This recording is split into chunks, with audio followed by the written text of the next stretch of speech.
আসসালামু আলাইকুম ওয়া রাহমাতুল্লাহ। আমার আপনার মৃত্যুর মধ্য দিয়ে আমার আপনার সকল চাওয়া পাওয়ার অবসান হয়ে যাবে, যার বিন্দু মাত্র সন্দেহ নাই। দুনিয়া নামক মিথ্যা প্রলোভনের সমাপ্তি ঘটবে। টাকা পয়সা, ধন সম্পদ, পরিবার, সন্তান সন্ততি কোনো কাজে আসবে না যদি সবকিছুর সঠিক ব্যবহার না হয়। সুখ শান্তি নামক সোনার হরিণের পিছনে দৌড়াতে গিয়ে আমরা সবাই ক্লান্ত। সেজন্য যে অবস্থাতে আছি আলহামদুলিল্লাহ বলতে পারলেই সার্থক। কিছু সময়ের সমষ্টি মাত্র আমাদের জীবন, কখন যে এই চলার পথ থমকে যাবে সৃষ্টিকর্তাই ভালো জানেন। আমার আপনার চাওয়াই যে শৃঙ্খলা, যেটি কখনোই পূরণ হওয়ার নয়, কারণ চাওয়ার শেষ নেই।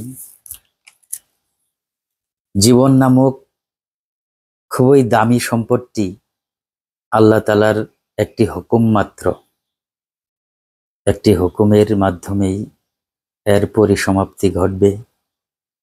আমার আপনার ভালো ব্যবহার, ভালো আচরণ এবং বিনয় দুনিয়া এবং আখিরাতের জন্য অত্যন্ত দামি সম্পদ। আমার আপনার কর্মের মাধ্যমেই আমরা মানুষের মাঝে বেঁচে থাকতে পারি।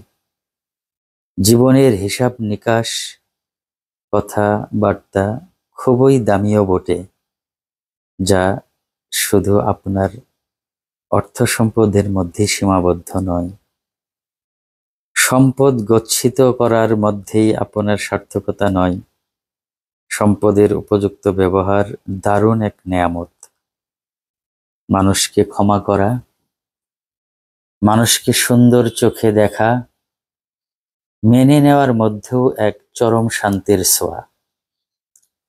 প্রাপ্তি ও প্রাপ্তির বিচারের মধ্যেই সবকিছু শেষ নয়। পরিশ্রমী হওয়া, ভালো কাজের চিন্তা চেতনা, ধ্যান ধারণা থাকা এবং সবকিছুরই বহিঃপ্রকাশ দারুণ এক সংমিশ্রণ। ভালো কথাটিও ভালো করে বলা আমার আপনার এক অনন্য যোগ্যতা। সকলের সার্বিক মঙ্গল কামনা আমার আপনার চরিত্রকে সুন্দর করে তুলবে। সৃষ্টিকর্তার আরাধনা তুচ্ছ তো মনেই করা যাবে না, তাহলে তো অন্যরকম এক গুমরাহি হবে।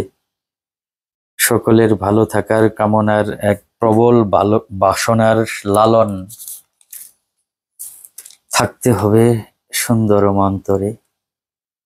শুভকামনা অবিরাম সকলের জন্য, সবার সুখ শান্তি সমৃদ্ধি কামনায়।